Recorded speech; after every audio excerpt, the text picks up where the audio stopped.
आजचा जो नाश्ता आहे ना, एकदम साधा सोपा, कमी वेळात अगदी 10 मिनिटाच्या आत तयार होणारा आहे आणि खायला पण एकदम पौष्टिक असा, चवीला एकदम उत्तम असा आहे।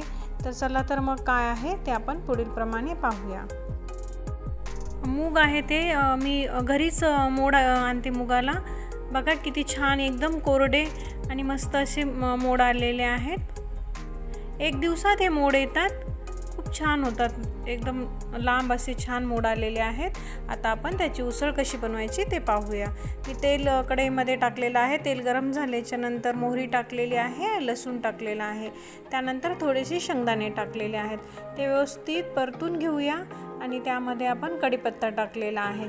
कढीपत्ता व्यवस्थित परतून घ्यायचा आहे आणि मग हिरव्या मिरच्या टाकून घेऊ।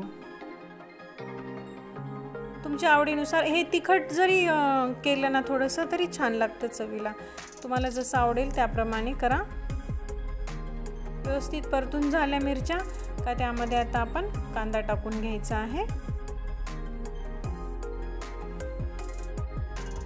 कांदा आपल्याला जास्त लाल नाही करायचा, जसं आपण पोह्यांना बनवतो ना त्याप्रमाणे करायचा आहे। अगदी बारीक पण नका चिरू कांदा। हळद टाकलेली आहे मी।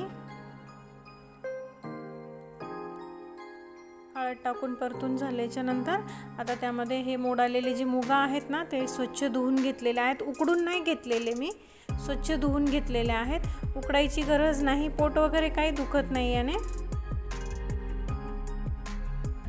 उकडले ना त्याची चव निघून जाते, छान नाही लागत चवीला।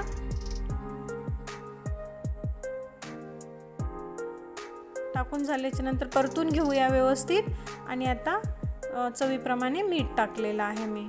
मीठ टाकून झाल्याच्या नंतर परत एकदा व्यवस्थित परतून घ्यायचं आहे। बघू शकता किती छान सुंदर असा कलर आलेला आहे उसळीला। ही उसळ ना आपण अशीच खायची आहे नाश्त्याला। तर थोडेसे जिरे टाकलेले आहे मी वरतून आणि आता झाकून ठेवून देऊ। एक 5 ते 7 मिनिट झाकून ठेवायचं आहे। छान अशी वाफते, मस्त मऊ होते। त्यानंतर कढीपत्ता टाकायचा आहे। ही उसळ पावसोबत खाल्ली ना तरी पण छान लागते आणि अशीच आपण पोह्यांसारखी खाल्ली ना तरी पण छान लागते।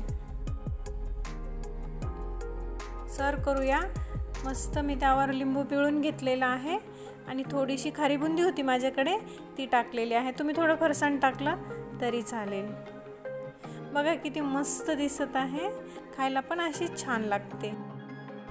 तुम्हाला आपला मुगाच्या उसळीचा व्हिडिओ आवडला का ते मला नक्की सांगा।